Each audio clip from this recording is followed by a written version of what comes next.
I'm like, oh yeah. And I'm licensing my space to them, right? I'm saying if you want to be over here, this is how much it costs.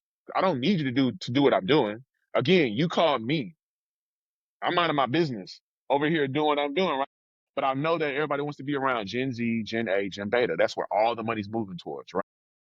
They're in school majority of the day, majority of the year. So whatever brand starts to get innovative because every brand has reached their apex when it comes to scaling.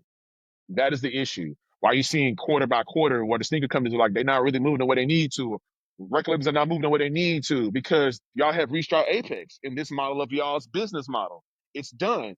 All you can do is go this way, right? And that's unfamiliar territory for all of them, especially with a group of people they don't even know how to communicate with, right? So for me, I'm the new middleman, but I've also built my moat on top of my product. So I'm growing an industry on top of the product.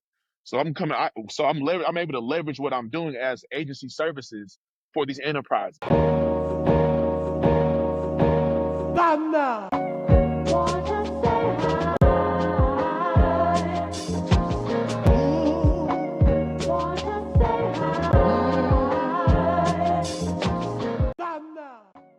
What up, world? It's your boy Dave. Dave has wings, and we're back for another episode of The Living Room. Hugh House's partner, focused on strategy and operations, and I'm gonna kick it to my co-host Elliott McKnight. What's going on, y'all? Elliott McKnight, creative technologist and creative operations. Let's get it. No doubt. So we got a very special episode today. We have the homie Jarren Small with us. He is co-founder and CEO of Educational Entertainment based out of Houston, Texas. Man, Jarren, how you doing this morning? Yeah, I'm good, David. Elliot, it's a pleasure to be here. No doubt, man. So, it's been a minute, man. How have things been? We haven't really tapped in. It's been social media and passing. A lot has changed in life in general for both of us. You know what I mean? Both married now. You know what I'm saying? I got my first child.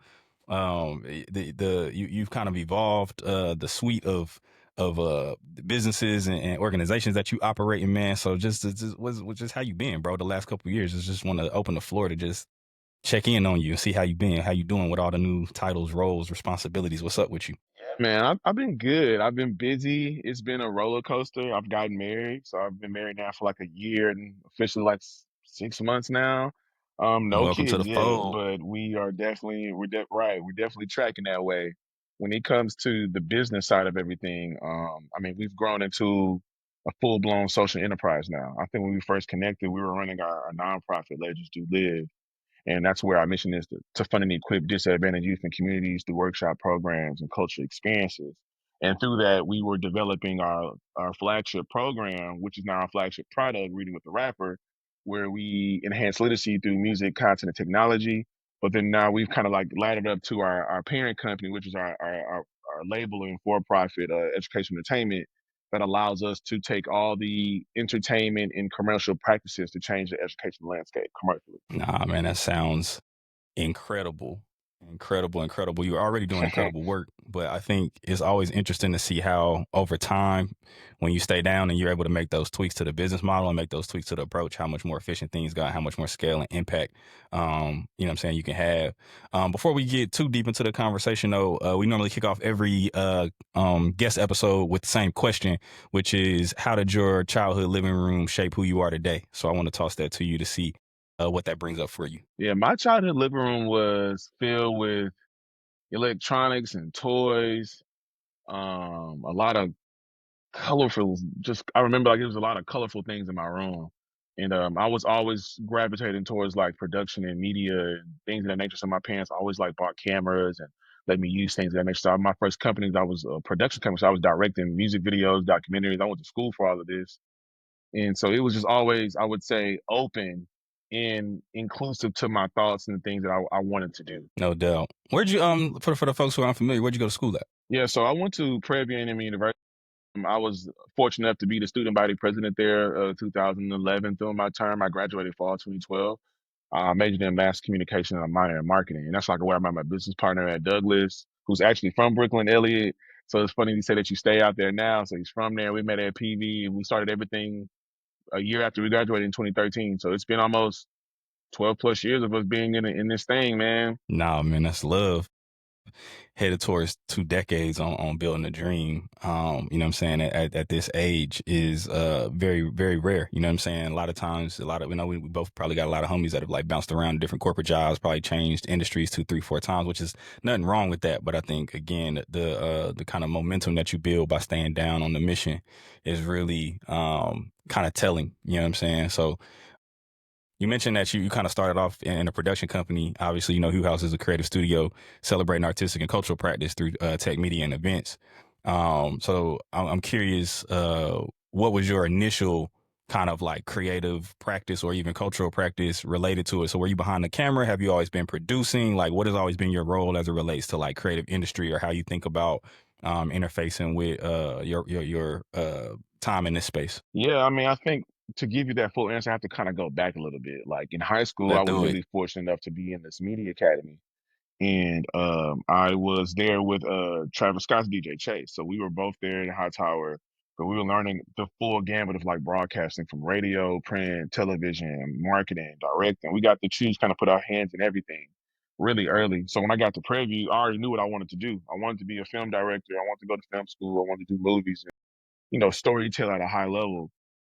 And I did that. We were in school doing our own videos and music videos, doing the ciphers for Prairie View every year. That kind of compete against other school ciphers and stuff like that. But then we would graduate, my first company was Smalls Media, and how we really launched Legends Do Live, it was through a series of interviews actually. So we went around asking our homies in school like, what makes you legendary? Because we wanted to show kids like you didn't have to wait till you were like 40 or 50 years old to be legendary. You can do it at 13, 14, but you have to look at stories that kind of mirror where you are to kind of give you some type of place to meet you where you are. So we went from interviewing our friends to getting to like city council members, to getting like to David Banner. Then we got to like Kevin Hart. So like we were really just taking these interviews and bringing them into schools and like these people struggle just like you, right? So it was a connection point to a bigger problem that we saw over time. Was like, man, these kids can't read, you know what I mean? Or it's just things of that nature to kind of like lend in. But it was always directing. I was behind the camera. I was editing, right? So I was pretty much every part of the gambit I was doing it. And if you kind of go back and look at the earlier part of our history in the company, a lot of the productions and a lot of the videos that were coming out, I was doing all of that. Wow.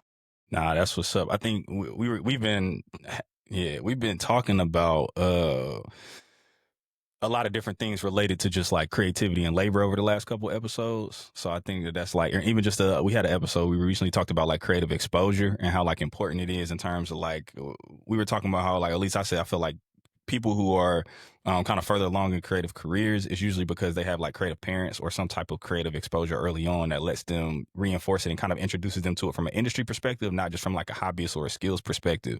So the fact that you kind of had that early high school exposure to say like, nah, this is an industry that you can get into. Like I felt like that was always my barrier, as I was piecing together the fact that like, yo, like fashion is an industry, media is an industry, you know what I'm saying, doing photo, video work, all that kind of stuff. There's industries around it. People do this for a living. So it's interesting to hear how you had that early exposure and how that kind of has blossomed into everything that you all have been doing now for, you know what I'm saying, almost 15 years. Yes, sir. Percent, man. I tell people all the time, we always had that. And even to that point, I wanted to ask real quick: was it your mother or your father that put the camera to your hand and really kind of got that rolling? Was it a specific parent, or was it both parents that really knew what was up when it came to like the creative industry, or how did that work in the household? No, it's definitely both. My dad actually was a founding administrator of the high school I went to, right? So I could never leave him. He Mm-hmm. was, he was an All-American in basketball. So originally I wanted to play basketball. So it came to a point where I kind of had to choose. I'm like, man, am I doing basketball? I'm gonna be in media a lot. And he was like, whatever you want to do, treat it like a sport. If you're gonna do it, right? I think it was never where they both were very hands-on. My mom was there, a part of the school, being there. If I needed a new camera, they both chipped in. I can truly say I had the village. I'm an Eagle Scout. My Boy Scout troop was in my church, right? So all these black men are in my church, and all these other fathers are there. And this is like the height of like black families in the '90s, where content is amazing. There's real family oriental things going on at all times. So there was never a space where I felt like I wasn't being heard, I wasn't being seen. I had a really great childhood, man. And both my parents were really like involved with everything.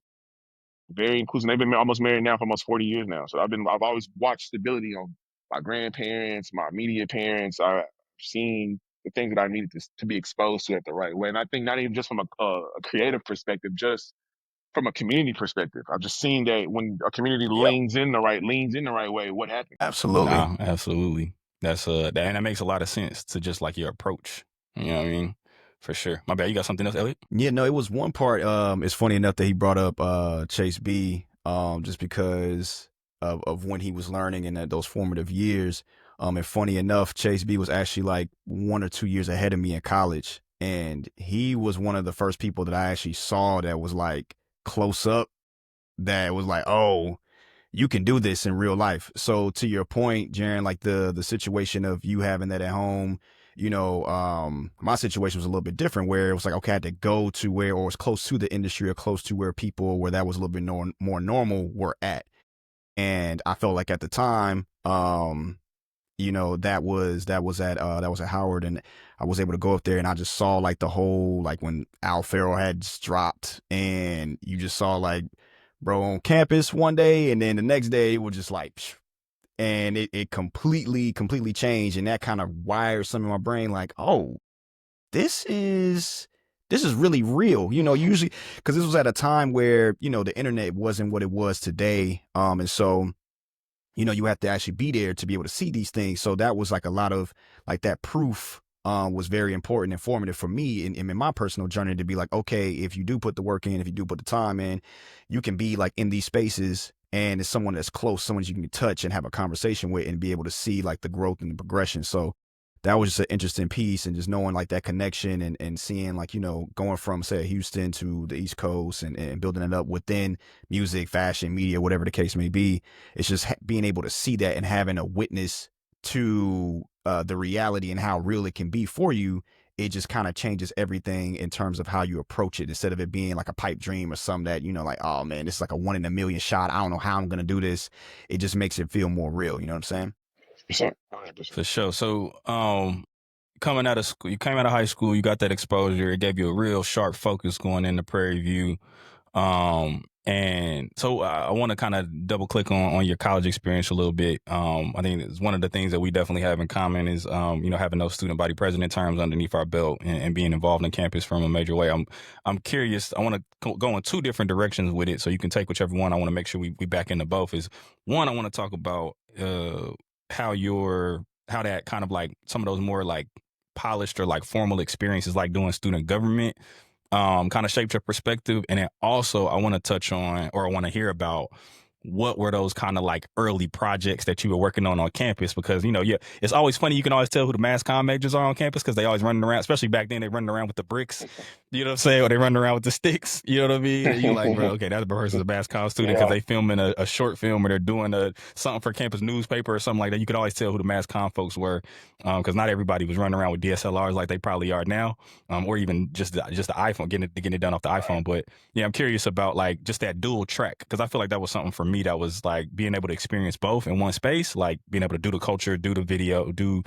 creative stuff, but also being able to tap in on some of those like suit and tie quote unquote experiences, those buttoned up experiences as well. Yeah, no, for sure. I'll start on the comm side. I think project wise, it was when we were doing the stuff like so I understood. I have to back up. Okay, so I understood that there was a business there from the comm side, right? So I immediately was a vendor for the university. So my production company was doing all the official homecoming videos for the university. So All the I'm Smart. way here getting to lick. paid to Smart. shoot and edit all Smart. those things, right? So I really leveraged my time being in office to kind of really do that. So me being in office, me being the president, straight up to me, it was being able to have the keys to run a business. I learned how to run a business at a really high level with 50 other people, right? And having systems in different places and checks and balances and being organized and how things are really ran when it comes to growing an organization, right? Being able to have access to the president at a high level, and even if for me, our university is a part of the A&M system, so I'm having access to the chancellor of A&M, right? So I'm going to his house because I'm an Eagle Scout. That already put me in a space that most people weren't at, where I could have certain conversations or do certain things that my counterparts, student leaders, they couldn't really do because they wasn't exposed to that yet. So like, in a funny story, we went to the chancellor's house because he wanted to meet all the student leaders before the year started. This is like the president, vice president, Mr. and Mrs. Prairie View, the whole 9-yard gambit. We go there, we go to A&M, they got their own jet. We fly to like his house and we like, bro, this is crazy. And he's like, yo, he has a lake in the back of his house. And it's just like, man, anybody want to know how to fish or anybody wants to fish? No one knew how to fish but me because of this Eagle Scout stuff. So in that moment, I was just like, yo, this is why my mom is what she was. Because I definitely wanted to stop doing Eagle Scout, Boy Scouts because I was trying to hoop on the weekends. So she was like, nah, you're going to do this. It's going to pay off whether you know it or not. Me knowing how to fish, that allowed me to have some one-on-one time with him. Right. So now I'm in his world. He feels comfortable because I understand his dichotomy and how to move in that space. So we're talking and he just gave me the understanding of how to like have the autonomy to like, if there's rules there, at some point somebody broke something to make those new rules. Right. So if you want to shatter the glass and be disruptive, it's okay to break the rules. You just better have another option when you break the rules. Right. So when I heard those things like that and, being paid to think as a president, and I ain't got to worry about my meal plan. I ain't got to worry about my housing. I was like, this is what life is really about. It's really who you know and how you can maneuver these conversations with people to articulate what you're thinking and your perspective. And if you can do that at a high level, you'll never be out of business and you'll be a service to people. So while I was in office, I leveraged the fact that, I'm controlling the booking for Homecoming. So I'm booking Rick Ross, I'm booking 2 Chainz, but I'm also on the other side of that on the production company doing the videos for the Homecoming because I just know where all the money's at. So nobody can't lie to me. I'm like, man, I know where I know where the reserve accounts are. I know how that's the card, all those things. Like you can't lie to me. I know where everything is at. So I was able to leverage the information on one side, but that was my first time learning these are 2 different entities. Jarren Small as a president and Jarren Small as media as a production company are 2 different things. So I was able to operate at a really high level to kind of grasp me. So anytime there would be a speaker that would come into the university, I had first dibs because I'm the president. So I always had first dibs on everything because I just got the information before everybody else. So that's how I really leveraged the 2, bro. And that's really what's really kicked off the whole company because I was able to do that on campus. When David Banner came there, because he came to campus. When Kevin Hart came to campus. So I was able to really leverage all these things just because of being there at the right time at the right place. And this is also like during the Boogie era. Like I'm watching Mr. Rogers enroll, create Party Boys and Flex. I'm seeing Dero getting signed. We're seeing people getting signed to Jive Records. People come here just to like blow up in the music industry. So to see all this happening in one time, it was just like a melting pot of culture, bro, just hitting me in my face. Yeah, man, you hit the nail on the head on so many things. So I'm with you on the so part of my experiences that I had was there's 2 things that I think were super formative in terms of me being able to be in a space where I felt where I navigated being student body president well or not navigated student government or understood the power of student government. One was I did there's a program here called Junior Achievement. So they basically from K through 12, they have various programs that teach you about civility, that teach you about, kind of like life skills, all those types of things. Their main flagship program is that they have like a miniature town. They take like middle schoolers into the town. They assign everybody jobs. Like it's like that type of a program. Mm-hmm. In high school, we did my senior year, my economics class, second semester, senior year, the last moment the light bulb could have went off. I had already given up on the hoop dreams. I knew I wasn't going to play basketball in college. I was a dual sport athlete. I was playing soccer and basketball. I was an average student, maybe like a 2.6, 2.7 GPA. But we did junior achievement for our economics class, and they had us do a legitimate like business. So we had to come up with a product or a service. We had to sell it. Everybody was responsible. There was a president, there was VPs, all that kind of stuff. My economics professor, or not professor, my economics teacher saw me organize a fan section. So my senior year, I originally got cut from the team. They ended up having a couple guys that ended up leaving the school. So they ended up having like callbacks. So I ended up getting picked up on the callbacks. But in the meantime, for that earlier part of the season, I had organized a fan section because we had never had a student fan section. So just doing chants, making sure everybody wear the same colors. Like I got tired of us going to these white schools and they giving us hell from the fan section and all that kind of stuff. So I'm like, all right, cool. I'm gonna organize a fan section for us so we can have a little bit of a home court advantage. We had never done that before. So I worked with the student council, got that organized, put it together, whatever.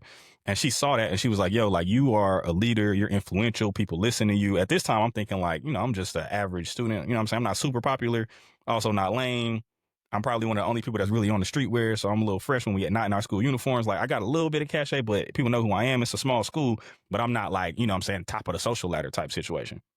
I even feel like one of my best friends, my homie Kanan, he ran for president as well, but he was already student council president. And I feel like I only got president of junior achievement because people didn't want to see him be president twice.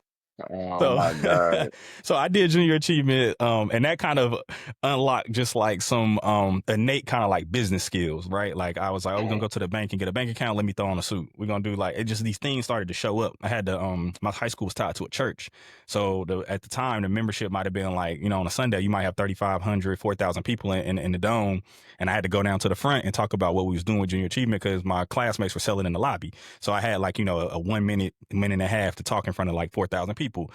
And people came up to me after, just like, oh my, you was dressed so clean, you spoke so well, da da da. Like, I hope y'all do well, or whatever. So that kind of opened up my eyes to be like, okay, like I got some innate skills around business. I got some just, I was growing in confidence. I knew that college was an opportunity to start over.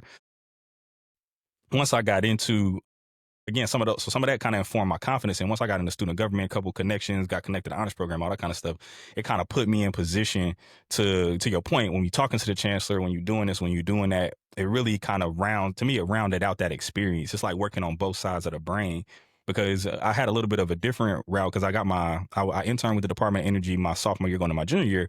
I bought my first DSLR, and I had seen one of my big homies kind of like, not necessarily doing direct work with the school. He was doing some work for the school, not as deep as into the trenches as you was with it, but he was doing things here or there. And I was like, okay, this is a way for me to keep a little money in my pocket, have a little name, and progress my photography skills. So I was mainly leaning on the student, on like the smaller side of the economy with the students. So I'm like, I'm shooting headshots for people. I'm taking pictures for like all the fraternities and sororities, and so that they can get their website updated. Like I'm doing all those kind of like micro jobs. So I'm getting like $200 here, $300 there, you know, $80 here, just kind of like with a hustle with it. Definitely, I think that there's something to taking advantage of that environment. I always felt like school, specifically college and specifically the HBCU experience, like I went into it with the mindset that like the classroom is the tax that you got to pay to be here. So I'm going to go ahead and just like put that on autopilot. That stuff is coming naturally to me. I felt like it was a 4-year vocabulary test because I was a management major. So it's like I'm getting some of these skills. I'm touching on marketing. I'm touching on this. But, you know, I mean, studying business management is like I was getting the formal language for terms or things that felt naturally, innately to me. So I'm not really studying for tests unless it's like econ or accounting or something. And I had to take accounting in high school. So the biggest hurdle for a lot of people in business school is accounting in undergrad. I already had a little bit of accounting, you know what I'm saying, knowledge. So these things are, I love when I can get somebody that can talk about that dual experience, especially when it comes to like the HBCU perspective.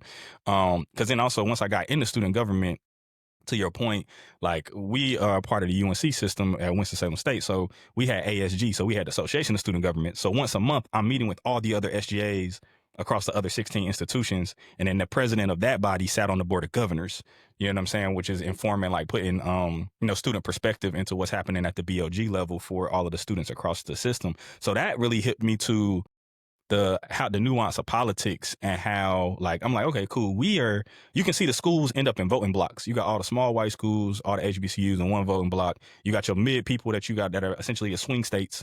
So for any, you know, anything you want from a legislative perspective, you got to convince the people in the middle, your UNC Charlottes, you know what I'm saying, and all that. You got to convince them to you know, maybe back your perspective. And then on the other side, you got your ECUs, your Chapel Hills.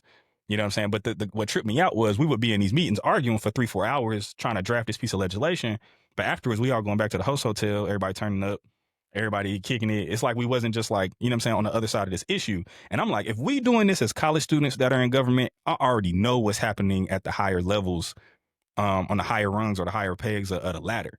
So that kind of hit me to the fact that like that the university environment, and while there's a lot of, you know, conversation and opportunity and kids are taking gap years, the university environment, at least back when we were a part of it, was a very unique opportunity to really, it's a micro world. You know, it's like a small city.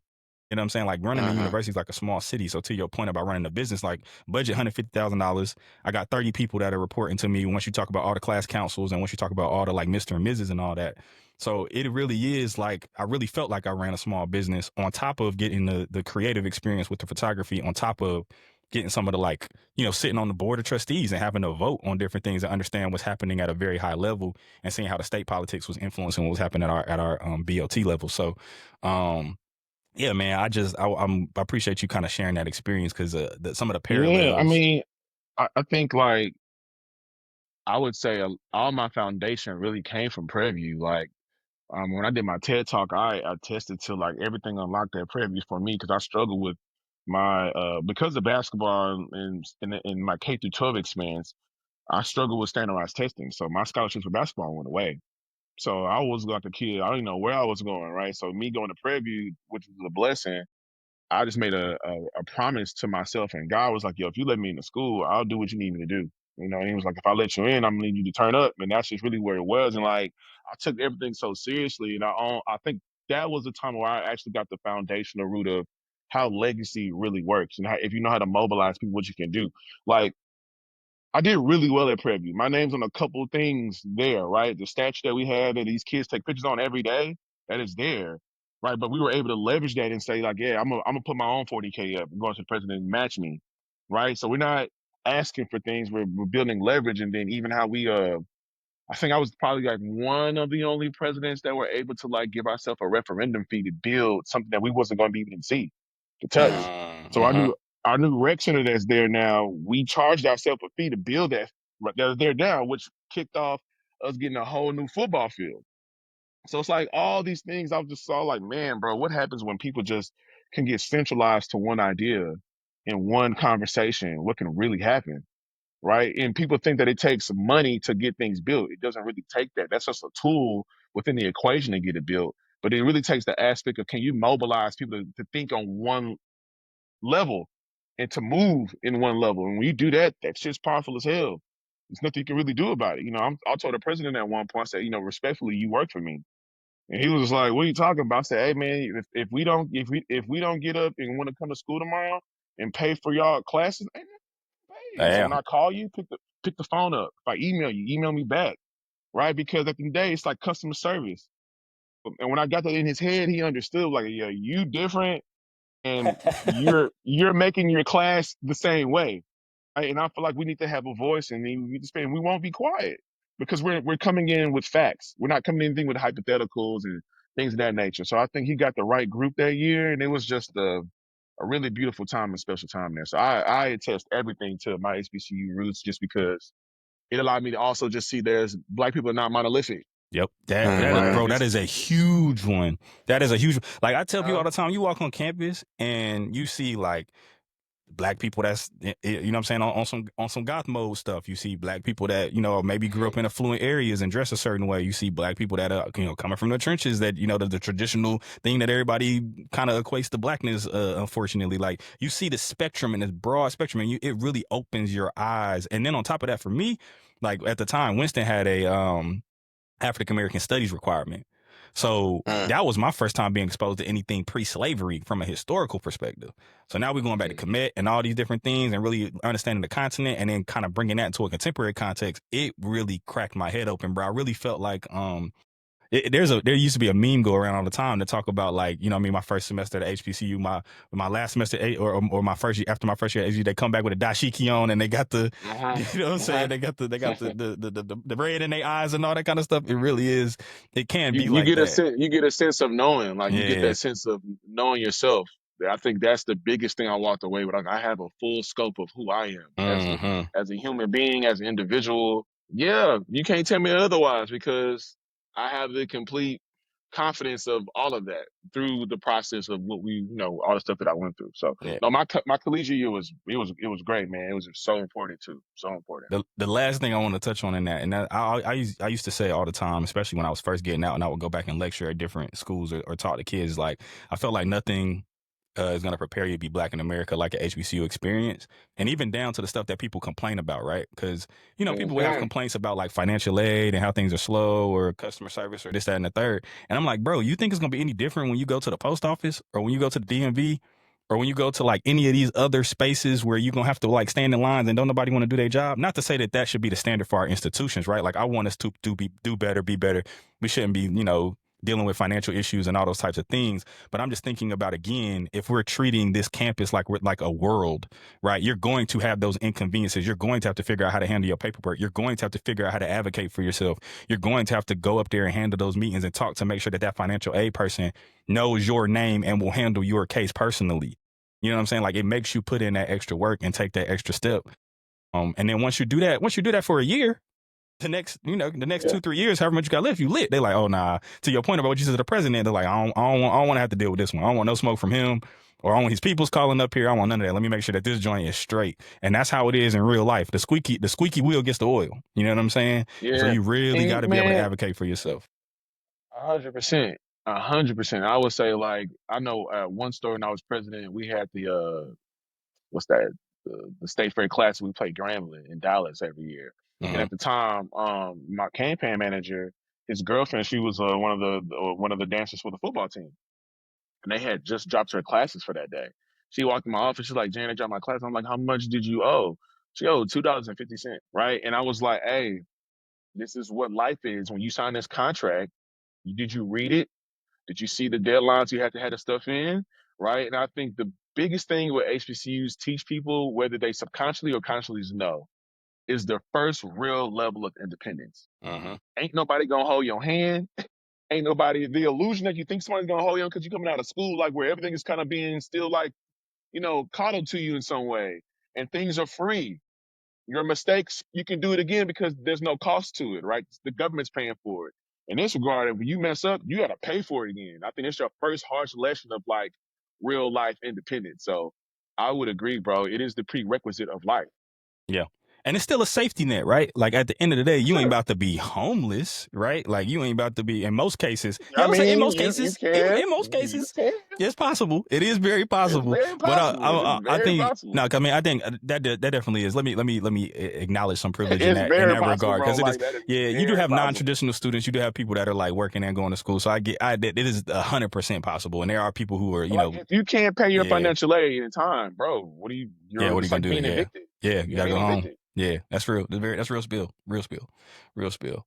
But yeah, I feel like and that there's definitely a spectrum or a range to it. But I think generally for the average student, there is still, especially at a HBCU, there is some type of a safety net if you have like cultivated the relationships and you have like done kind of things. You have to Yes. apply the action, right? Yeah. Once administrators start seeing like, and that's what I think that's what they're looking for. They're saying, who's going to be the one that's going to come over here and bother me and knock me out? I'm here for you, right? Absolutely. Who's going to be the one that's going to take the initiative, the agency to come do this?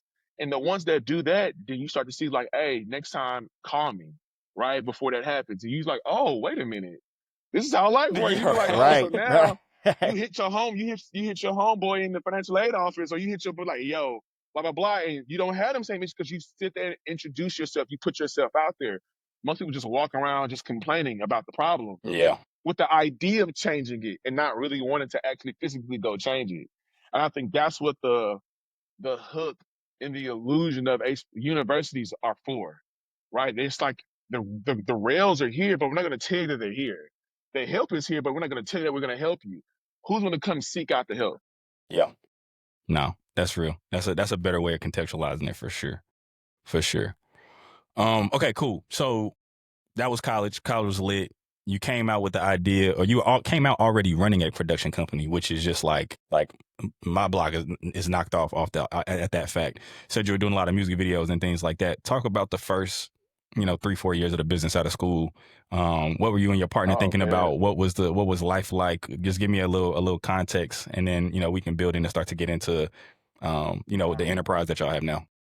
For sure. So, like, our senior year, we were interning with Matthew Knowles when he still had his label One World, or Music World, one of them. It was in Houston, so we would drive back and forth from Prairie View to Houston every other day, and we still had like 18 hours of class.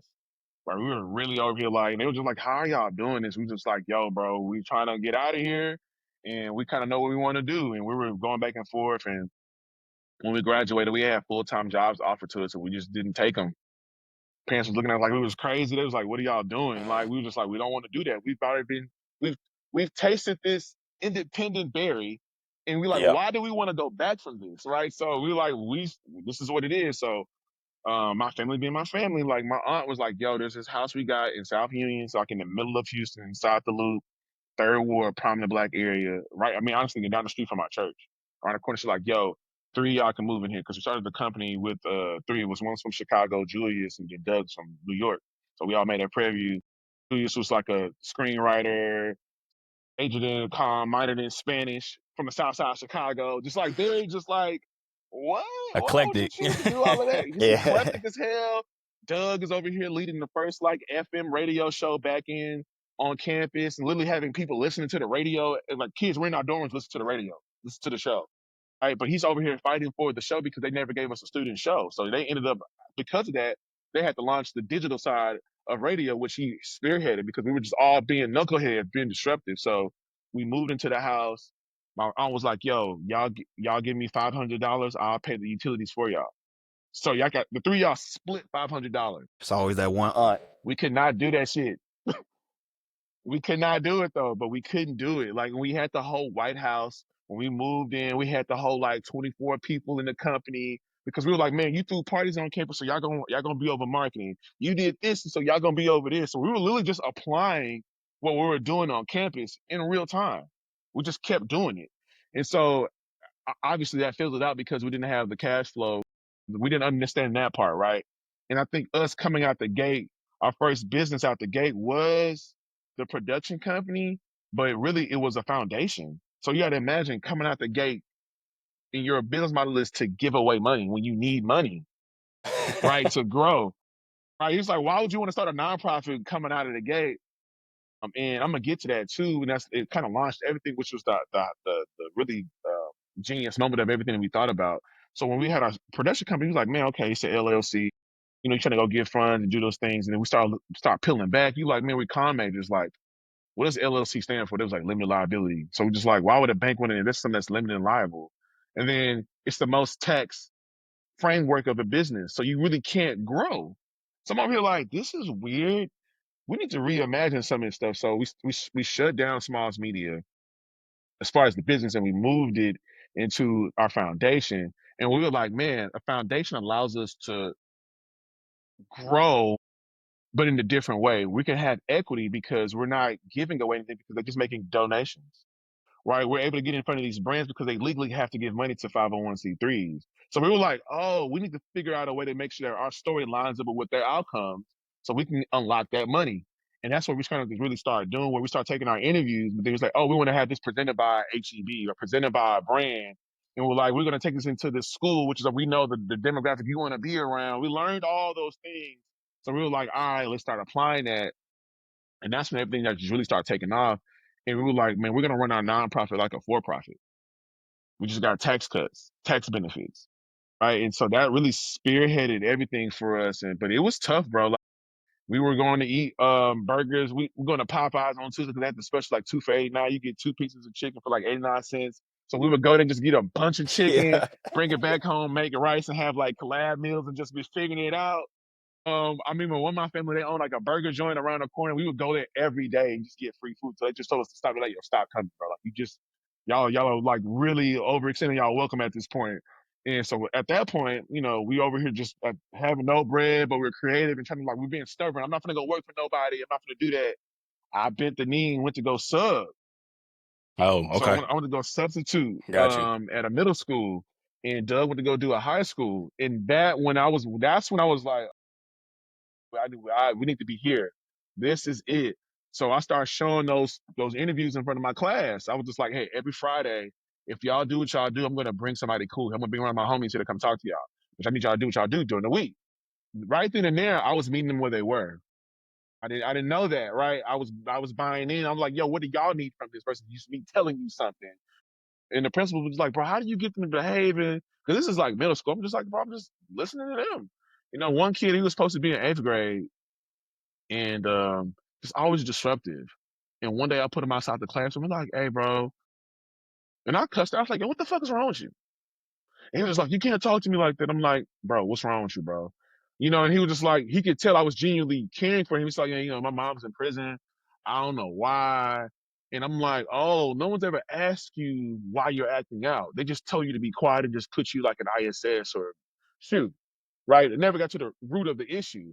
So the fact that I just sat there and saw you, then I asked you what was wrong, never had a problem with him ever again. When he came to class, I was like, yo, man, David, relax. He will relax because I actually saw him. So he was just like, no, I just want somebody to hear me out. And nobody, so he was just acting out because of that. He just wanted some attention. So I'm just like, man. So I learned all those things there. I'm like, okay, and what did I need to give myself when I was his age? And I think that's what unlocked everything for as far as reading with a rapper, Legends to Live.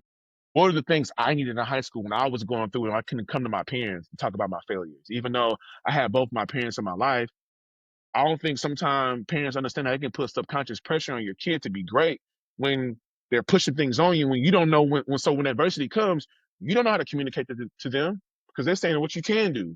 This is what you're gonna do. You're gonna be the first one to do this. You're gonna be the first one to do that. So and the kid said that's a lot of pressure. And ultimately, those are the things that I needed. So I reverse engineered. To this day, I've been reverse engineering like what are the things I needed when I was in school, which has allowed me to open it up to so many people just because it's an ongoing, continuous problem. Bro, that is so real. I feel like even how we structure Hugh House and how we think about it and how we're continuing to think about it, it's been a lot of the same thing, right? And it may not go back to what was needed in high school as much as it is. And I mean, in some degrees, I think that's what kind of where we make the distinction between Hugh House and the block. But I think which is our nonprofit arm. But I feel like what we built Hugh House in mind with is the fact that like I'm thinking about maybe that's me coming out of college, right? Like that early 20s. Again, for me, it's all about I know that at that point I'm exposed to it. So I'm like, there's industry out here, but I don't know what that means. Like I don't know the difference between like I didn't know that marketing agencies exist and how they exist, right? I didn't know what they were working on. Nobody told me about ad school.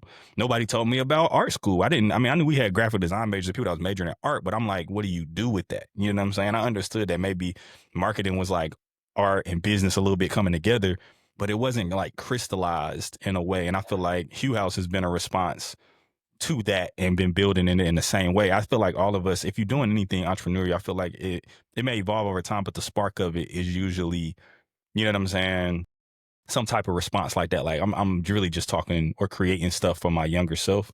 If you're civically minded or if you're community minded, that's kind of one of the first layers that you start to unlock is like, dang, okay, there are other people like me that are coming behind me, or even contemporaries. That was the other thing too. Like in the city, when I got back home, I had a little bit of this understanding again of how the world worked because of student government, because of this, because of that.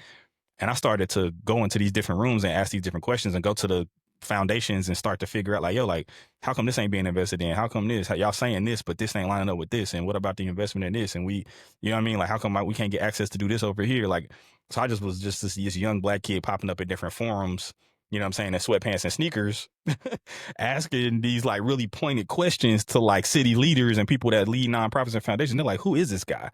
You know what I'm saying? And that is the, you know, kind of the beginning of starting to snowball into some of the influence and things that happen in Charlotte as my hometown too. So I resonate with that heavily because it's all about, for us at least, building infrastructure and being a piece of infrastructure that can almost be like a switchboard. So you can come here, work with us, we'll teach you how to do it the right way, get your bars up. And then hopefully you taking that and you going to leverage that off to do something else on your own, which is why we stay strategically lean to make sure that we can hire people as contractors and offer those opportunities. Like we're not hiring some big creative team, one, because it just don't make sense from an overhead perspective with how molecular the economy is now, but also it creates more opportunity for us to hire more people to do more work if we can continue to grow. So I love just that perspective, man, because very much aligned. It's interesting once you get into these conversations because you always know that there's synergy with certain folks, and at a certain surface level, you know why it's there. It's like, oh, HBCU, oh, student government. But once you start to get into the nitty gritty, it's like, nah, like we see the work the same way, and that's why there's always been good synergy and energy. There's another tier of infrastructure I think that as creatives and as producers of programs or products and businesses that we haven't unlocked yet. And I think that's the part where I'm really excited to talk about just because infrastructure is needed, but it's another tier that we haven't, threshold that we haven't really hit yet that I'm thinking we're getting ready to really discover and go through. Yeah, I think part of along with that, I think it has to happen because of the way that business and culture are moving in general. So it's like with the advent of AI, with the changes and things becoming, with the gig economy, with industry changing, it is time for that new level or new layer of infrastructure to be built. So we're starting to see gaps open up because fundamental older models are just breaking down. And if you're somebody who can see, or if you've been participating in those older models and you have the vision to be able to imagine or at least put some tent poles in the ground around a new model, then you're providing a level of value that is going to help you stand out in the marketplace.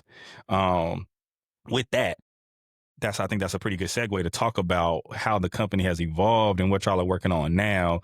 You saw success through the nonprofit model. You saw success with the flagship with Reading with a Rapper, and maybe even talk about Reading with a Rapper at its core, at its peak, for sure. and then get into kind of what that model shift has looked like now, and what the kind of the future vision is, and what you're working on now. For sure. So, like, we've laddered up to a full social enterprise now, right? So we're comprised of two companies, and we have a flagship. We have a unique flagship product line that we kind of do like a conveyor belt. So, like the nonprofit, over since 2013, we've managed a portfolio like about 30 million. When they're working with brands from like NCAA, Eli Lilly, Google, YouTube. Like when Nike made their promise with George Floyd, they actually chose us, right? I didn't really care about making an announcement because I wanted to do like, what are we doing? Versus like the whole people just knowing what's going on. So Legends Do Live is the company that does the procurement with schools, counties, municipalities, and these brands, right? So that's what's always there. Regional Rapper is just a program and a product in the middle. Educational Entertainment is our label that owns all the IP and content in Reading with the Rapper. So where we are now, and I'll give you the full scope, and I'll light it up how we got there. We own the edutainment industry. We have the infrastructure and the patents for this. So we have the patents to be the only platform that can legally stream and advertise commercially in educational spaces, right? So what we do doesn't exist. Spotify and Apple are not designed to educate you. They're only designed to entertain you, right? And you think about certain things that have always come out in front of people like Gracie's Corner or, Barney Sesame Street. Gracie's Corner is like so disruptive in the education space. It can't just be there, right? Because there's a lot more music and things of that nature. But it's also so intentional. It can't be in the entertainment space because it's there. So we figured out there's this word in the middle that needs to be cultivated, which is edutainment. And we always use it as a good talking point, like, oh, we edutain people and blah, blah, blah. But the infrastructure wasn't created yet. So it's been invisible for years. So all we were able to do was connect. And now look at Reading the Rapper as the first flagship product of an edutainment industry, right? So we're the first edutainment company and network. So our content, we create our own format of content. We've invented a new format of content. We don't have LPs and EPs. We've created CPs. CPs are curriculum projects. It allows a body of content to live in two words at the same time. So now we're partnering with artists to our label, right? We're not signing them, we're partnering with them. And what I mean by that is we are doing very unique deal structures to where we're working only on this particular project together. We have jurisdiction on this together. If you want to go make something outside of me tomorrow with Atlanta Records, go do that. They ain't got nothing to do with me, right? But this particular thing right here, we're working on this. So it allows us to bring it into the educational space. And we're now licensing content around their curriculums to schools wholesale. So we're beating the labels to the listener, right? We don't have to spend all the money on marketing and payola because they're built in school wholesale. And there's no competitors because brands can't be around them because they have to sell things to them. So they legally can't be around them until they're 18 years old, right? Because of these current practices that are set up now. So for me, there's no regulation because I'm regulating myself, right? I'm creating my own price points. I'm the one saying what everything is. I'm so in the perfect world, like I'm the Rockefeller or the Jimmy Iovine of what we're building. There's nobody really higher than us saying what you can and can't do, or it has to be done this way, or you got to go meet this merit. I'm pretty much creating all those bricks now with what we're doing. So Reading Rapper is just going to be one of those products in that whole line, right? So the way that we're able to be very unique, I can go into a foundation door, I can go to a for-profit door because everybody wants to think in the middle, which is just a program, but it runs and feels like a company, right? It's just a program. So really, when you think about my overhead, I don't have overhead. My overhead is lesson plans. It's all intellectual property, right? So we're able to be super nimble, move really fast, and we're signing teachers to our label. So they own their intellectual property now. When they sign into an ISD or to a university, they're legally giving away their intellectual property to these schools, right? So the thing is, I wanted to read on Rapper, like it was like, how do I solve the issue because my standardized testing thing, but more so like we need a new system. This thing doesn't work anymore. It's outdated. It doesn't speak these kids' frequency whatsoever, this generation of human beings. So reading is the first root, right? If I can change how you learn, of how you take in information, I can reverse engineer everything else. And when you think about reading, if you can't read and write, you can't do anything else. So financial literacy and STEM and we doing all of that doesn't matter when they can't read and write. Oh, let's give them AI. They can't prompt write properly because they can't read and write, right? So it's all those things where every industry is lended to what I'm doing. Every industry needs what I'm doing because without the education industry, there is no workforce or economic development. There is none, right? So I ask people all the time, what was it? And I'm gonna ask y'all too, Elliot and David, what was the education industry made for? To produce workers. Yeah.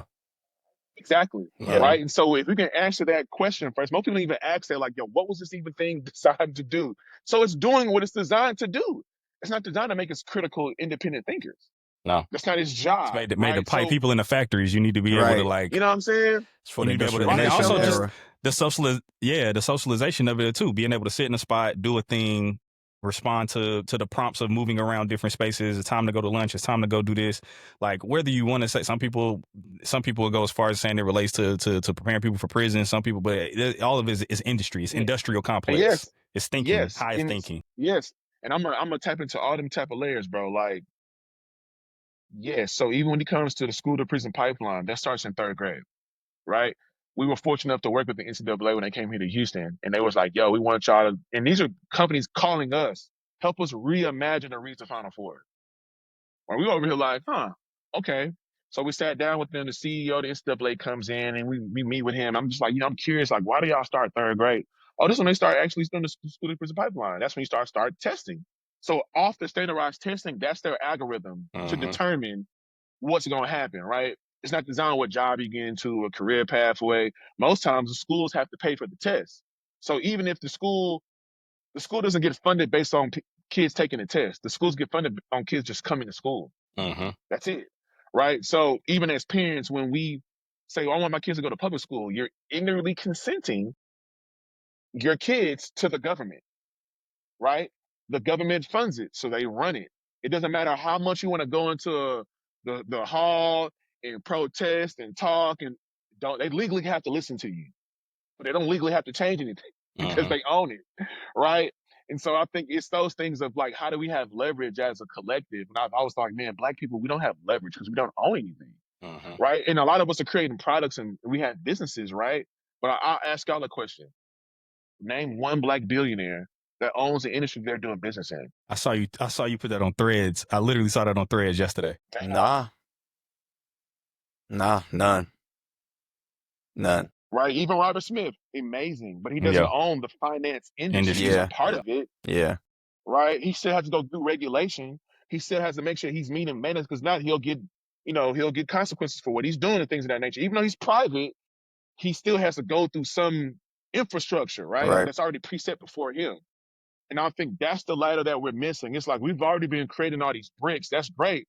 But it's time to start laying these hoes down and creating our own road again. But we need to have that nigga tier of infrastructure. So now we, as a collective, we own an industry. That's the thing that we're missing. We're still trying to like get into their industries with our creative products. So they can still tell us no. Because they own it. We don't own the industry. We just own our business now. So they've unlocked that tier for like, y'all got that. That's cool because y'all still making this money. We're not tripping, right? But this is the tier where it's like, no, when I go sit down with Nike, I should be sitting down with the CEO. What are we talking about? I've already made money outside your system. Facts. So I don't really need you. You know what I'm saying? Like when I go to a school or even with Buddy, him being a part of the label, he was already signed to a distribution company. And I said, you know what? I'm gonna sign to the same distro company. And so now when we did that, we restructured his contract. And they were just like, we need to restructure. Like, what are you talking about? I said, yeah, because he's making money way faster than this. And Brother's like, how is he making? His streams are not even coming in yet. We just like, that's secondary. It's like secondary. What y'all talking about? I said, oh, he's getting his money up front from schools. They was like, huh? What are you talking about? Like, you know what I'm saying? I'm just like, yeah, man. That's like, well, we can walk you out to some brands. I'm like, oh no, he already has brand deals because the brand has the brand deals. So now Buddy has leverage by default. Yeah. Buddy has a built-in audience. Buddy has brands already associated with his music and what he's doing, right? So what else can you really do but partner with Buddy? He's already making money outside your system. So he's coming to you saying, I've already done 6 figures. What are we talking about? Yeah. Right? So now let's partner. Or I can just over time eat you out because I'm getting to the audience faster. You can't even be around me. So I don't need you to do really anything. Right? Only thing you can do is kind of like amplify what we're already doing. Yeah. All So you I do think is you rocket fuel at that point. You know what I'm saying? it's You put rocket rocket fuel, fuel on right? fire. So Yeah. and that's how we're able to kind of really come in and kind of like have different, when we come out with our partnership, they're like a lot different from another community partnership. It's like, nah. Like when I go talk to like how we just have a partnership with Nike and Hibbett right now. And Hibbett was like, yeah, we love what you do. But when they peel back the envelope, it's like, oh, you got a Ferrari. We didn't know you had access to 24 school districts. I'm like, oh yeah. And I'm licensing my space to them, right? I'm saying if you want to be over here, this is how much it costs. I don't need you to do what I'm doing. Again, you called me. Uh-huh. I'm minding my business over here doing what I'm doing, right? But I know that everybody wants to be around Gen Z, Gen A, Gen Beta. That's where all the money's moving towards, right? Right. They're in school majority of the day, majority of the year. So whatever brand starts to get innovative, because every brand has reached their apex when it comes to scaling. That is the issue. Why you seeing quarter by quarter where the sneaker companies are like, they're not really moving the way they need to. Record labels are not moving the way they need to because y'all have reached our apex in this model of y'all's business model. It's Uh-huh. done. All you can do is go this way, right? And that's unfamiliar territory for all of them. Yeah. Especially with a group of people they don't even know how to communicate with, right? So for me, I'm the new middleman, but I've also built my moat on top of my product. So I'm growing an industry on top of the product. So I'm able to leverage what I'm doing as agency services for these enterprises. There's a lot there. Yeah, man. There's a lot there. I don't even know where to start on that I don't one. have to be online. That's why I don't have to be doing social media. That's why I don't have to do all these other things my partners or my colleagues are doing this rat race, Yeah. working so hard to be told no. Yeah. That's, you know what I'm saying? Like I've told brands no, not because we didn't work out, but like what? And I'll give you an example. There's an NBA team. They was like, yo, bro, they want to help us reimagine our literacy programs here, right? I'm just like, cool. So I said, that's an agency ask. Yes. Which is, whether they know it or not, they're Right. just asking me to do a service. I'm like, Yeah. you asked, I was over here minding my business. You want me to come over and help you with your business now? Got you. So our whole team developed the whole thing. So they're going to come up with a new spelling bee for y'all. It's going to be like infused with culture, sports, and trivia and all stuff like that. I was like, I'm going to license to you for like 150K. They was like, what? What are you talking about? I said, all you're going to do is take my idea, go back to your corporate partners and flip it so they can invest in what you got for the year. So just go ahead and just give me my check now, right? I'll still stay here and manage and run it for you.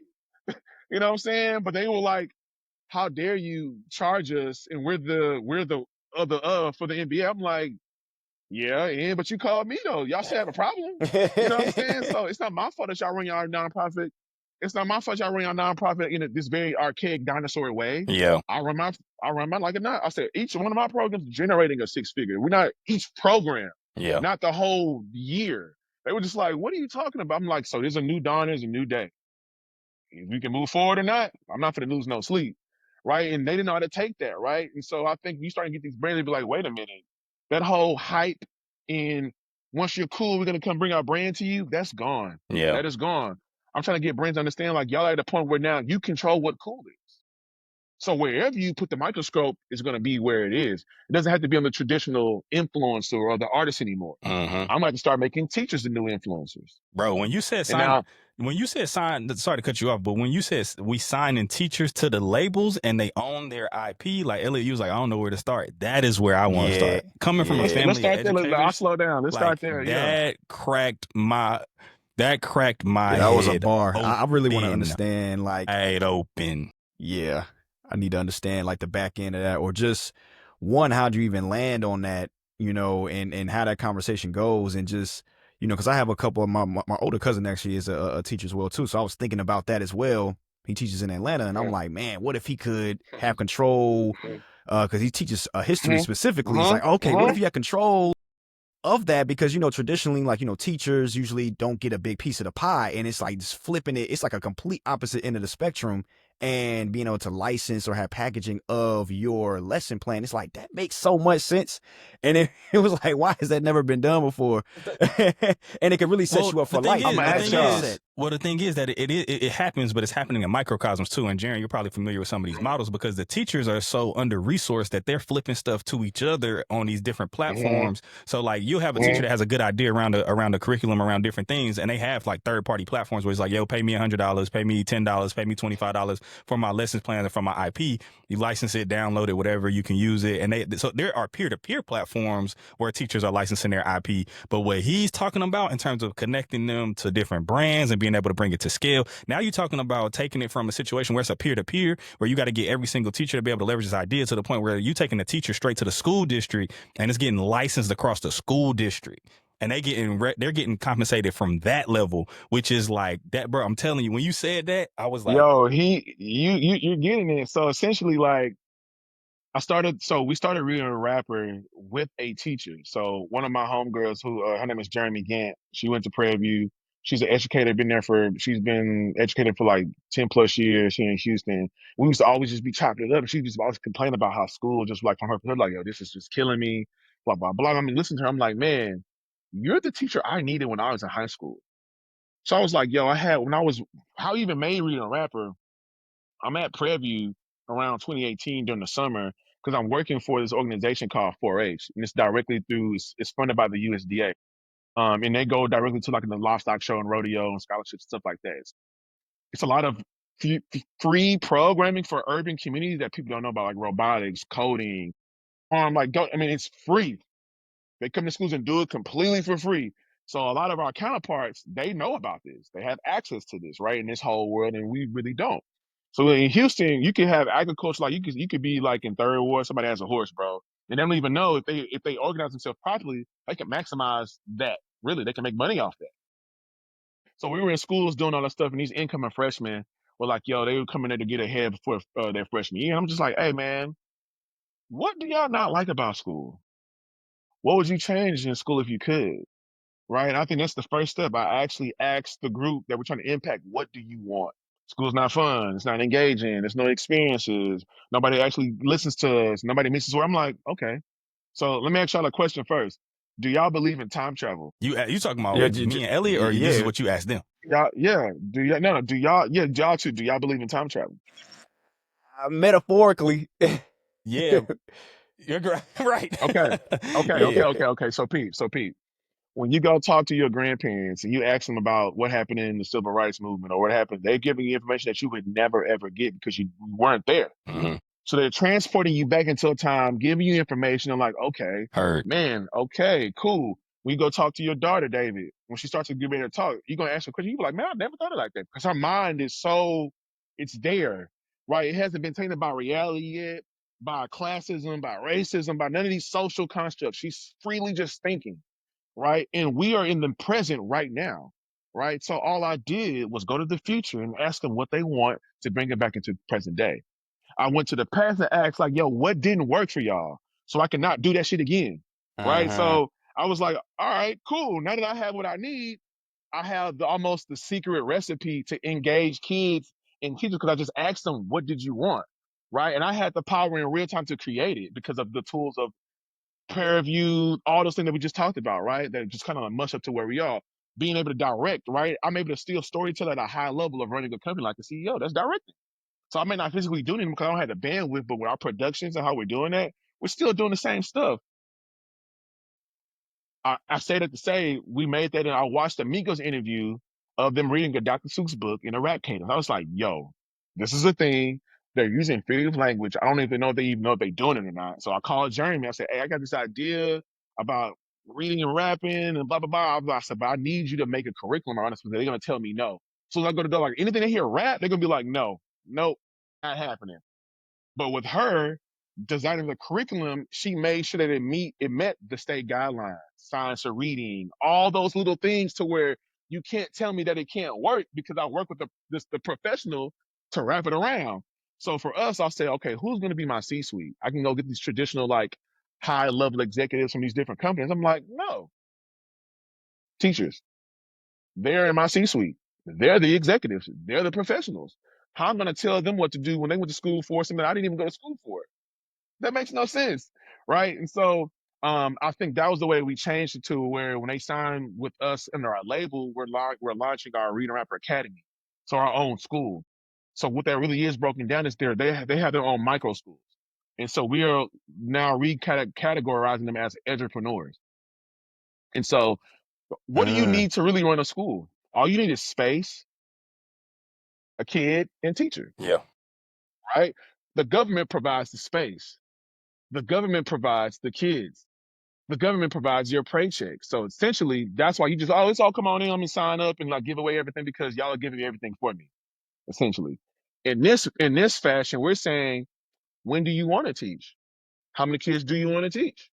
What's the frequency on that, right? All right, cool. David wants to teach Monday, Wednesday, and Friday only. Middle school kids, specifically only middle school, only 30 kids, right? So all we're gonna do is provide you the space.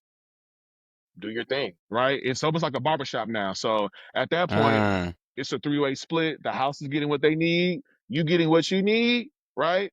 And everyone's getting what they need now at this point. It's all backing, and we're all creating culture and creating leverage together, and we're bartering to create this new leverage versus making it transactional before we even do anything, which stops us from building anything, right? So I think that's the part where they have the ability to kind of like scale how big they want to go. If they want to do 100 kids, it's up to you, right? But you still have to get out there and promote yourself, do those things. So as a label, we do the same services as a label would do for an artist, but we're just doing it for a teacher now.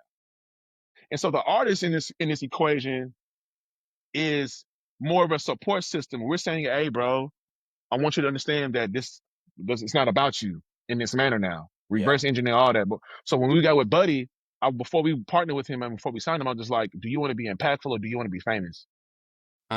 Real Right? And he was question. like, I want to be impactful. I'm like, cool. I said, if you be impactful, you'll get that other part. But being famous, you don't get the other one, being famous. Right? So I was like, if you rock with me, it's going to be a little bit different. It's going to be weird. But to get something different, you got to do something different. And so if you give me 2 to 3 years, we can see what's up. So within the first year, Buddy, the CP that we have now that's out, it's called Lost and Found. So you can go and read it. You can go on Apple Music and Spotify right now, type in Read on the Rapper, it's gonna pop up. And you see right next to it, says CP. So it's a whole different format that we just started from there. But Buddy leaned in. This is 2020. He leaned in 2022 summer. Took him 2 weeks to make the entire project. It's 14 songs on the project. And he's talking about how he lost himself and found himself he lost himself when he was in high school because he didn't finish because his friend got shot and he didn't know he was going through all these mental problems. And he's talking about how he found himself at 25. So he's giving you almost a guide to almost find yourself through the program, right? So how the program really works is through his curriculum, we'll come in and say, yo, David and Elliott, the first thing I want you to do is write about yourself. I just want to see what you think about yourself as a human being, right? From that writing prompt, I can see your ELA issues, but also your SEL issues. And so now we're going to take that writing prompt to our music research team and say, based off these prompts, let's create a curriculum project to combat all of that.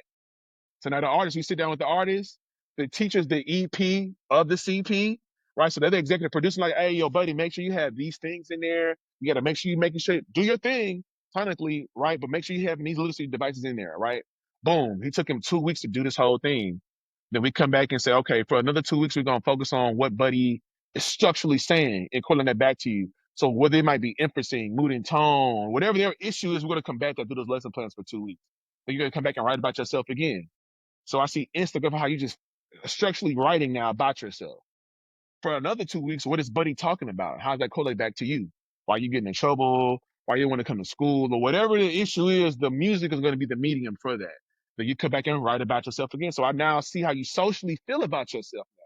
So really, over the 7 to 8 weeks, the student is really discovering themselves, writing their own spoken word, rap, essay about themselves through the culture and the content, right? And then at the very end, they have no clue the artist is going to show up to talk about the whole entire thing. If they couldn't read and write, how they couldn't go into the music business. And it goes into other doors where we see these kids like, now I want to go into STEM. I want to go into engineering and producing. because we give kids Beats by Dre headphones. These are some kids' first time touching wireless products ever, Yeah. right? So how we're able to even get Beats by Dre to do that because of our nonprofit, right? In-kind donation. I didn't want no money. Just give me the headphones. Mm-hmm. They gave me pallets of headphones. So I'm able to leverage that social capital of that headphone to do so much other stuff versus just getting some money from them, right? But I'm showing them that I'm moving that product in the space that, they're like, man, hold on. We didn't even know we could do that. You know what I'm saying? So it was just all those things that with the label for the teacher. I know I'm going everywhere with it, but like the teacher It's side of on. it was It's the on big point. part, man. Nah, it's on You point, know? bro. It's on point. Nah, I appreciate that, bro. God, yeah.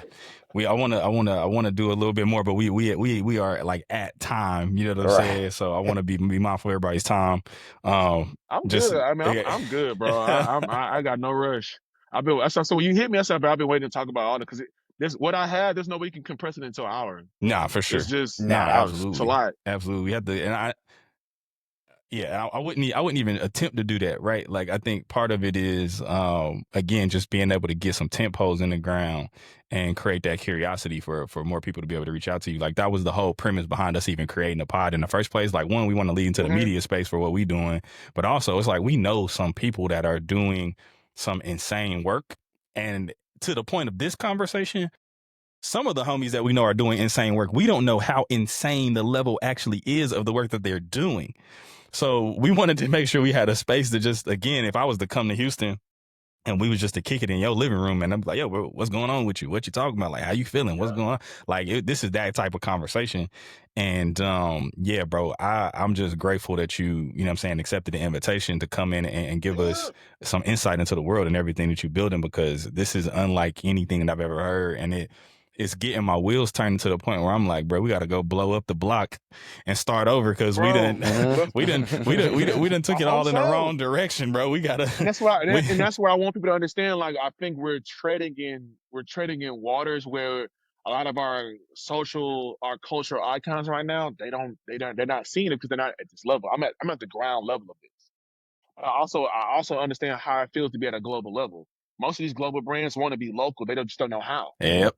Right. So we've created a unique process that allows us to do that. So in those pole points that y'all are looking for, like that IP allows us to do a lot of unique things, allows us to have a lot of leverage with schools because we're consulting for schools now, right? And we just redistributing the IP back in a different way. So how we're able to scale so quickly is that we train the teacher at their campus. I'm not fighting you to bring in, wholesale for wholesale purposes, right? So we train them, supply them, pay them extra with the money the school already gave us. So we're paying the teacher extra with the money the school already gave us. We're paying teachers extra with the money they already Redistribution of gave us, wealth. Redistribution of wealth. right? So because I'm consulting, I'm an outside entity consulting. They allow me to bring my work because I have valid proof of data of my concept, and they need that for them to actually run their school better, how to run their business better, right? Every school is a business. Yep. So I'm Absolutely. like, I'm gonna teach you how to draw people back in to get kids to want to come back to reverse engineer gentrification. Because if I make your school popping, they want to move in, families want to move back. All those things come back because of just school being where they need to be at. Versus the other side of like, let's go do everything around the core of it versus just going to the core itself and bringing pop culture all the way into school, right? So some of my friends that have some really cool drops, like, you know, lunchtime and things of that nature that were shoes where it makes I'm like, why couldn't we really do free lunch? Why? Who said we really can just take over actual cafeterias and really like do free lunch? Who said we can't see kids in school? Who said we can't see teachers in school? Why we can't?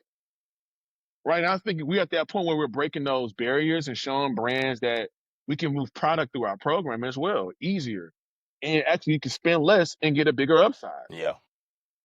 right? So our program has 85% margins, right? I won't even get into like, well, I'll give y'all a little bit of math. Wholesale is $500 a kid. One license is 30 kids a license. One school might do 7 licenses in a semester, and you have to renew that per semester. You do the math on that. That's in one school. We just signed a contract with Harris County, which is the largest county in the country, to service all 24 school districts till 2030. You do the math on that. That's wholesale. We're not even talking about direct to consumer yet. right? So like now the direct to consumer market, where we get ready to do like a more of a marketplace on readingrapper.com, where now I want to work with many artists, creatives. I want to work with more teachers. Like our program's already beta phasing in Atlanta. We already have ambassadors like with Rhapsody. I'm talking about for North Carolina. So now I want to be able to give out grants to our communities, not asking for it, and be the resource because we Yep. have a foundation now. Yep. No, that, I mean, and to the point, I think part of what now this has me thinking about innovative models across the visual landscape, right? So obviously, like you said, reading and writing is at the core of what you're doing. Working with In the art, rappers and all in that, but art, I'm thinking no, about no, it. in art, Yeah, in art. yeah, That's important. Like reading, writing, in art. This is very 1,000%, art based. 1,000%. I'm bringing both worlds now and making them one thing, one thing. Yeah, because I mean that's one of the things that even we talk about. We talked about up here, I think previously, and even together. I mean, we got an event coming up next week. At the time of this recording, it's one of our quarterly events that we started doing this year called Workflow, and it's all about portfolios for working, for working and practicing creatives. Because one of the deficiencies that we kept seeing when we were trying to hire people to work on gigs is like, yo, I'm asking you for a reel, and you sending me a Google Drive that has 4 or 5 different Bunch of videos, you know what I'm saying, of different types, you know what I'm saying? And I'm letting you know the type of gig that I'm looking for. And you're not providing like sample work that's directly for that. I'm coming to you because I need to do custom stock photography for, this visitors bureau, and you sending me wedding photos, or there's only wedding photos on your Instagram, or there's only, you know what I mean? Like it's a lack of education, bro. yes, And yes, so when I look at literacy is not just for kids. 54% of the country who's at a fifth grade level. That means it's an adult problem. So my program is not just for kids. That's just how I got everybody's attention first, because right, everybody's looking at kids. But we have entrepreneurs that can start as early childhood all the way to PhDs. So we can do it for families. We can do it for young adults. We can do it for senior citizens. We can do it for kids. We can do it at a community center. We can do it at a church. We can do it anywhere where there's space. School should be anywhere. School is evergreen. And as humans, we stop learning at a certain point. And yes, that's our issue, yeah, right? And so a lot of companies right now, like I'm pretty sure what you guys are both doing with Hugh House is y'all are finding unique ways to educate people because there has to be a draw to want to learn. So what y'all are doing, like I just said earlier, is edutainment. yeah. No, that's, You're bro. already doing it. No, for real. Because I mean, even to the point, like we have a curriculum that's been in development for the last couple of years for the block specifically.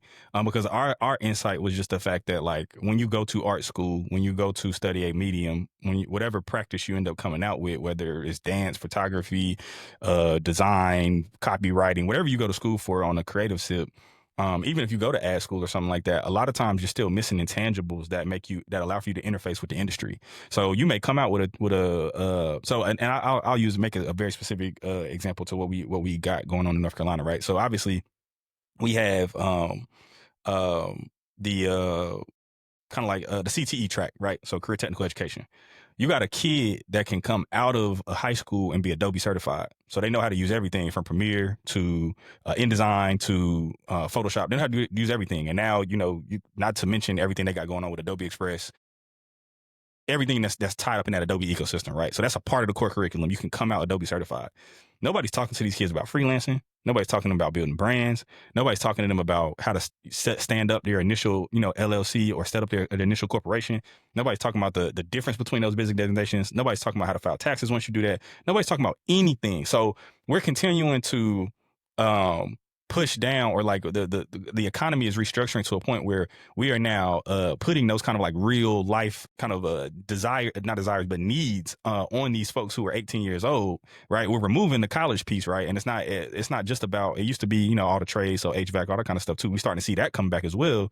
But even then, there's still these other back end issues from a business perspective, from a cultural perspective, from an industry perspective, because there's industry context that you're gonna need to be able to enter into the space and understand that appropriately. So what we talked about and kind of what we kind of been working through on our curriculum was like, how do we provide you with with all of those intangibles? And how do we become a supplement to the current curriculum? Because you're going to get the tangible skill. You're going to come out and be a dope painter, designer, whatever, especially if you lean in and do the work and stay inspired, all the things. We're not worried about the tangible medium. We're worried about all the things around the medium that help you interface with an entity like us. So our thoughts were, from a model perspective, was like, how do we go to these places, whether it's art school, ad school, art department at a specific school, or even a marketing department at a specific school, and become a supplemental piece of the curriculum, so to bring out some of those other pieces, and y'all can pay us to make that happen. You know what I'm saying? And then we could also, to your point, do the But D2C route too. So see, what you're gonna also start to look at over time as you keep doing that, and what we developed was like, yo, okay, how far can I go with this? So I was talking to the university about making a degree plan for edutainment. yep. So now at scale, I'm training teachers before they graduate, right? And here's the difference. Now I'm coming out with my own certification program. Mm-hmm. Right. So now at this point, to be in my space, if you're not certified through edutainment to come through our, you can't be in this space. Right. This is for engineers. This is for producers, because all these things now are tangible to the program. Yes. These are all new jobs. Right. So I'm getting people to understand, like, we can train them to still go do that, but we're training them to still go be in that system that still doesn't work Absolutely. for them. So, like, how do we at a high level start to connect all these silos to create this big highway, right? And everybody understands what they're doing. But like, example here, this is a homie here. They have like a creative agency here. They manages all the creatives, like photographers and directors, right? I said, hey, I want to partner with y'all. They were like, what do you mean? I said, I want to go through y'all to do all the photographers. And like, this is great because y'all can fit my year model of what we're doing. Y'all have in-house creative, so I'm coming to y'all, giving y'all the contracts. So I can go to bigger brands and close bigger deals now because we actually had the bandwidth behind us to go do it. Yep. But the label, same way with label, we gotta have somebody to do creative directing. What's the art cover gonna look like? All those things, just for it to get in front of the consumer in the right way. There are new jobs, and even when it comes to these trades, I'm telling brands that, like, even if you tell kids to go do a STEM program, they go like, I might not want to go do it. But if I tell a kid you can learn how to make a 2K game, they're in there. These cultural connections are the frequency of and they're interested in streaming. Streaming is a real industry. Yes. Some of our HBCUs have not caught up to what this next group wants to actually really do. And that's the other issue. Yes. That's why they're not going to come to school, because you're not offering anything of value to them. Yeah. I mean, and you can see that even with in something like the attempt for Kai Cenat to do something like Streaming University already lets you know that there's a huge chasm and a gap. But there's also pent up demand. You know what I'm saying? If any for that. HBCU was smart, they will sweep them up immediately. You're like, hey, how do we really make this real with you? If they were smart, they should make that real immediately. Man. Immediately. See, I mean, that's interesting, man, because you see all these different things across mediums, right? Like, there's my homie, Dr. Jermaine King. You know, he's working on something at Virginia State, working on building an academy centered around hip hop. He actually had the first English course dedicated to sneaker culture. And he started at Johnson C. Smith here in Charlotte. So I used to guest lecture once a semester over there with him when he was doing that. And then he got, now he's at Virginia State, and they've given him the ability to build out like a full academy around just hip hop culture in general. But it's like, it took Virginia State probably finally accepted the call. And then also you had some stuff like what Central was doing with Knife Wonder, you know what I'm saying, a couple years back in terms of teaching some courses and doing some things like that. But to your point though, it almost like it doesn't become real to our institutions until they see it somewhere else. Because Harvard has a whole hip hop archive, and Knife Wonder was a fellow at Harvard. You know what I'm saying? And may have been teaching at Duke. I'm not sure what the timeline is between Central, Duke, and Harvard, but he's, in terms of higher education, like, there was space created for that. And I don't believe it started with our institutions. You know what I'm saying? So of course.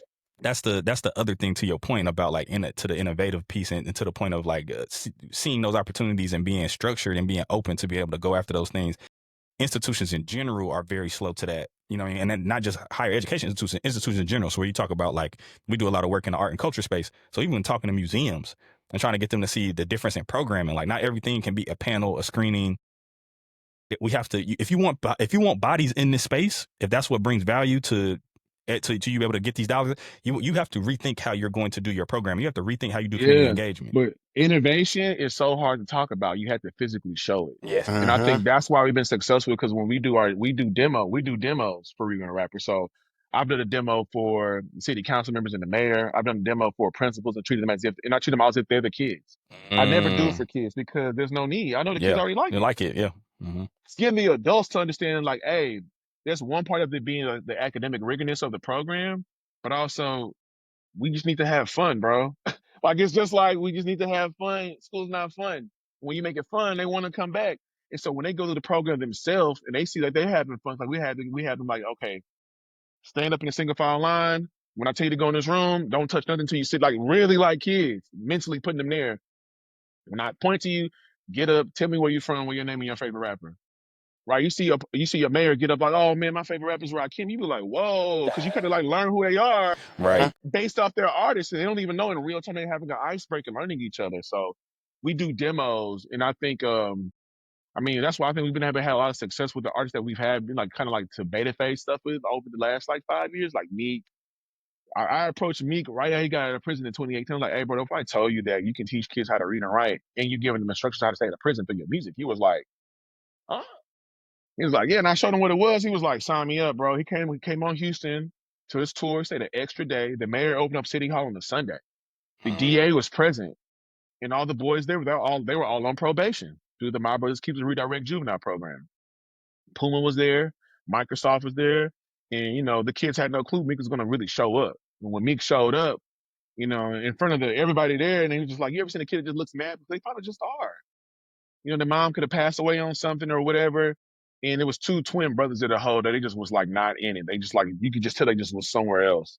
But when he said that, their heads went up. Their mom passed away on crack 2 days ago. Right. So in that moment, they were like, oh, you get me, you see me. Right. And Meek was like, this is how you really fix something versus putting a band-aid on something. Right. And after that, he started reform. Dare I say, I was like, did I help him a little bit better? I don't know, but he started reform shortly after that. Right. Even with Maxo Cream, known Crip, went back to his old high school to do a demo. They was like, no, he's a gang member. I'm like, you don't think these kids in here that are gang members, they're gonna listen to you or him? Like, which one do you think is gonna, right? But you have a preconceived assumption off his music because you have low literacy. You're not comprehending what he's really talking about, right? So let me allow a space where he can control his narrative and give you, and he can explain for himself what he actually meant. Right? And when he does, they be like, whoa, we didn't even know. He's like, yeah, I'm from Nigeria. When I moved here, everybody's making fun of me. So the streets didn't make fun of me. They were more welcoming. Yeah. And when you hear that, you be like, dang, I didn't even think about that. Because you already know how we are as Americans and how we get down. Some of you are like, that makes sense. It gives perspective to something that we didn't have perspective on. Literacy being what it is, man, people be around here all the time, don't even know they just be floating off low literacy, bro. Don't even really be knowing. And that's the cause to a lot of these other social issues, because we say about racism is taught. Right? If that's taught and you have high critical thinking skills, you're gonna know, like, wait, that don't even make sense. Yeah. But when your people are not educated on purpose, you can manipulate all that through propaganda, through media, through things that you own, right? Through the content that you watch, through the Lover's Island, through all this bullshit that's all on these Netflix, all these things, right? To design to just day by day, just ruin you. Take essence out day by day. So all we're doing is reverse engineering all of that. And ultimately we'll be able to do financial literacy, STEM, the whole stack of education. And my goal is to have a universal global school district, right? A network that we own. We actually now own culture. And that is the biggest thing everybody's always talked about. That's our leverage as a people. So I want to say, how can we own it? How can we leverage that? So now that we actually own it through this process, there's infrastructure around it now. Man, that's that. We got to put a pin in it right there. I can't. There's nothing else to be said. There's nothing else to be talked about. There's nothing else to be discussed at this point in time. We're just gonna hammer that one on the door.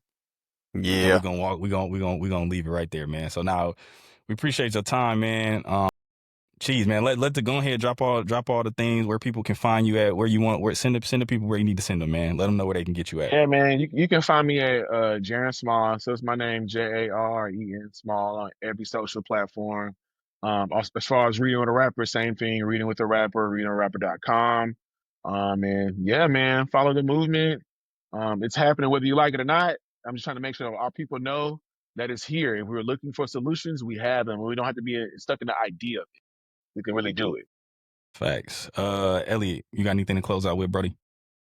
Nah, man, I feel great, man. This is an excellent conversation, and you know, usually I'm chiming in a little bit more, but this is like one of those episodes where I feel like I really got a chance to listen and learn, you know, and get an understanding of what you bring to the table. And I just want to say, you know, before we hop off, definitely on record, you know, congratulations on all the things that you've been able to accomplish in such a short amount of time, and just like the thought process and the mindset, and having that mindset of industry and of infrastructure, which, infrastructure specifically has been a major topic for us, not only within Hugh House, but just personally and just within life, and the importance of that.